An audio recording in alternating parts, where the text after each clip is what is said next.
अभी एक आदमी टाइटेनिक को घूमने गए थे, उनका भी पता नहीं चल रहा है। अब पूरा फैमिली के साथ गया था, अरबपति था वो। जहाज का एक प्रोटोकॉल है कि अगर कोई जहाज डूब रहा होता है तो समझिए ध्यान। साउथहैम्पटन बंदरगाह से 10 अप्रैल 1912 को 10 अप्रैल 1912 को टाइटेनिक जहाज निकली थी। टाइटेनिक जहाज निकली थी। आई ससुरी 14 अप्रैल को जाके डूब गई। 14 अप्रैल को जाके डूब गए। बताइए, एक नए नए जाके डूब गए यहाँ पे जहाज। इसका नाम रखा गया था अनसिंकेबल, जो कभी डूब नहीं सकता है। पहले यात्रा में डूब गया यहाँ पर। रीजन था उसका, समझिए ध्यान से। ये साउथहैम्पटन से निकला, एकदम फर्स्ट क्लास निकल गया था। जब यहां पहुंचा तो ये है आपका बफिन की खाड़ी। यहां से निकली थी लेब्राडोर की ठंडी जलधारा। ये एरिया को बर्फ बना देती है, तो इस एरिया में बहुत ज्यादा बर्फ रहते हैं, बहुत ज्यादा बर्फ।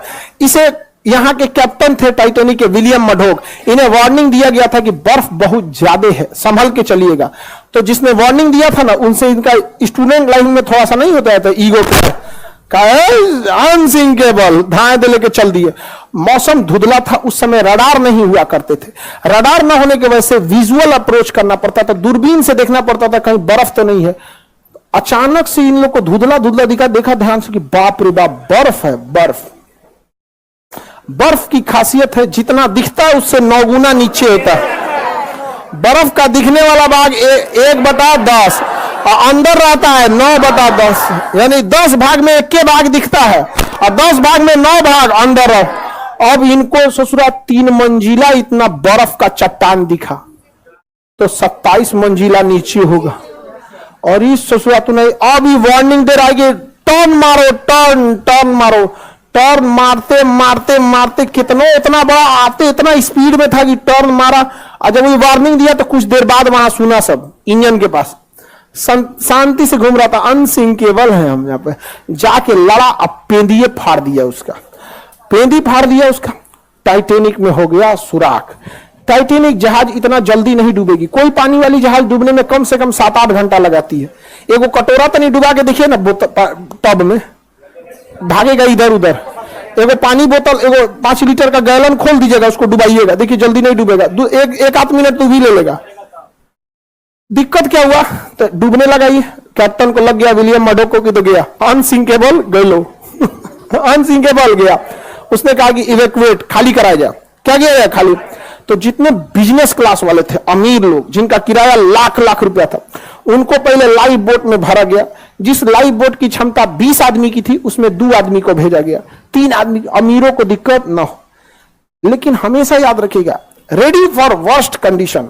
जीवन में सफल होना है तो एक कंडीशन हमेशा याद रखिएगा, कुछ भी काम करने जाइए अपने आप से कहिएगा रेडी फॉर वर्स्ट कंडीशन, सबसे बुरे समय के लिए तैयार रहिए। और हम हिंदुस्तान वाले काहे डूबते हैं, एगो दुकान खोलेगा, कहेगा कि अच्छा खर्चा है 30,000, 50,000 तो आइए जाएगा। अरे यार, तुम अच्छे कंडीशन के लिए रेडी हो, रेडी फॉर वर्स्ट कंडीशन। 30,000 का खर्चा अगर 10,000 भी नहीं आया और ऐसा 6 महीना अटक गया, लॉकडाउन लग गया, व्हाट विल यू डू? समझ आ गया कि नहीं आ गया? रेडी फॉर वर्स्ट कंडीशन, हमेशा रेडी रहिएगा। इसको लगा कि हम तो आराम से निकालिए देंगे, तब तक टाइटेनिक बीच में से टूट गया। अब तो डूबने की रफ्तार बढ़ गई। अब हो गया अफरा तफरी। अब बोट हो गई कम। शुरुआत में जिसकी बोट की कैपेसिटी थी 20 आदमी की, उसमें भेजा 5 आदमी, 2 आदमी। बाद में वो 20 आदमी वाले पे उतार दिया 50 आदमी, वो डूब गया। अब इतना तेजी से टाइटेनिक डूबने लगा कि लोग लाइफ जैकेट पहन के कूद गए। उसमें भी कोई दिक्कत नहीं होता। बर्फ था, -2 डिग्री टेम्परेचर था, टेम्परेचर ठंडी से मर गया सब।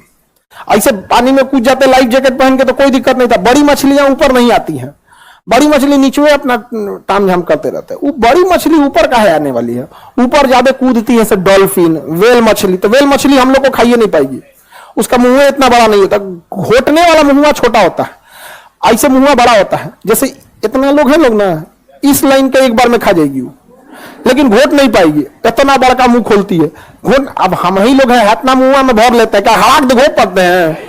अब भरने का तो भर लिया, नहीं देखते कभी पानी पूरी वाला 3 को घुसा देता मुंह में से। आदमी घूम जाता है, गुस्सा आराम से गिरा दूंगा, नहीं समझ रहा है?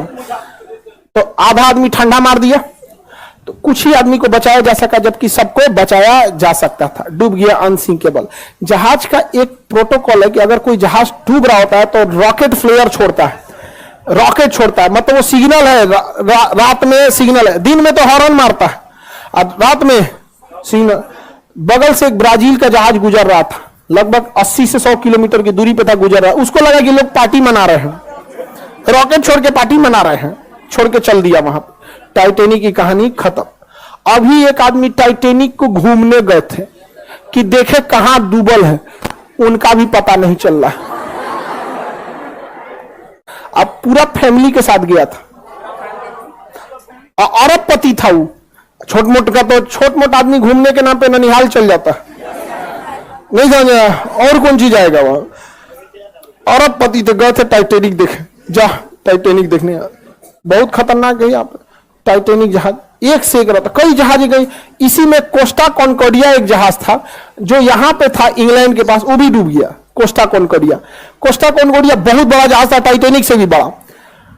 अब उसमें जो डांसर थी ना, डांसर नचनिया, तो जो उसमें डांस कर रही थी, कैप्टन को पसंद आ गई। बस कैप्टन क्या किया ना, उस रास्ते में मोड़ लिया जहां पे गहराई कम थी। आई करी कि इधर चलिए ना, यहां तो अच्छा पहाड़ दिख रहा है, कितना बीच समुद्रों में कुछ दिखबे नहीं करता है, और उब जाइएगा।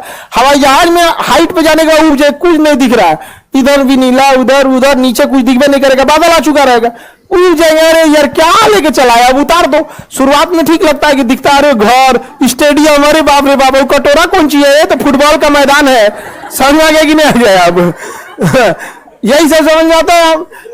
ज्यादा उड़ जाएगा, कुछ दिखबे नहीं करेगा। अब पानी वाली जहाज में भी किनारे रहिएगा, दिखेगा, अरे मुंबई शहर, वो कौन सा है, अरे मुंबई को पूना दिख रहा है क्या, ऐसे।